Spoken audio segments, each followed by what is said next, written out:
Welcome guys to the channel. Today's topic we're going to say the pruner. The pruner is our topic today, and to make things easier for you, I want you to relate yourself to a tree. The tool you're going to use to prune your tree, we call it the pruner. So in your life, you're going to need a pruner today. So in one way or another, one needs to be pruned. Yes. Pruning is good for your health, for your growth, for fresh air flow, for sunlight penetration, for stability, for beauty, and for strength, etc. The question you have is how? How do I prune myself? I'll ask you, why do you prune trees in your compound? Yes, you do it to reduce or remove excess branches that are dwarfing your tree. So in your life too, you need to remove some stuff or some things that are dwarfing your growth or making you not to grow in a manner that you're supposed to. So someone said, when you trim grass around a tree, the tree appears taller. So I'm asking you, what about if you go ahead and do pruning of excess hanging branches on the same tree? It will become taller and taller than it seems to be when it has those branches and when it has grass around its basement. So you too, you need to trim both the grass at your basement and excess branches hanging on your sides, making you have dwarfed growth. Yes, the ones that make you bend too low. And yet you're supposed to be straight. Yes, the ones that make you seem ugly, and the ones that, and yet you're supposed to be beautiful. Yes, the ones that make you suffocate. The ones that make you lack sunlight. The ones that block free water, water flow. The water from God does not reach you. That's the rain.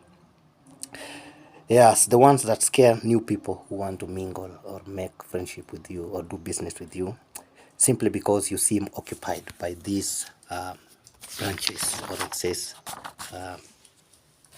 branches that are hanging around you. These branches mostly are people surrounding you, people you relate to in one way or another. Some are your siblings, friends, extended families, neighbors, peers, workmates, religious members, spouses.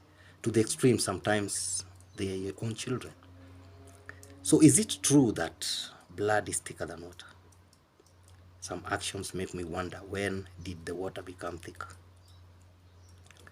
The branches hanging around our stem are the ones that are making me think this way, simply because in most homesteads I've visited or talked to some members from those homes, proved water to be thicker than blood. So I don't know about you, where you come from. Is blood thicker than water, or has water taken over that place? Their branches, who are their brothers and sisters, who in one way or another managed to escape poverty, they tell me they are never willing to share a single cent with them, simply because they fear competition if the inferior siblings makes it from the help they offer them. The so-called successful siblings prefer giving heavy tithes and contributions to their religious institutions, leaving the immediate bloodlines suffering in the name of being blessed by their maker. Let me open your eyes. Charity begins at home. If you do it for any of the following: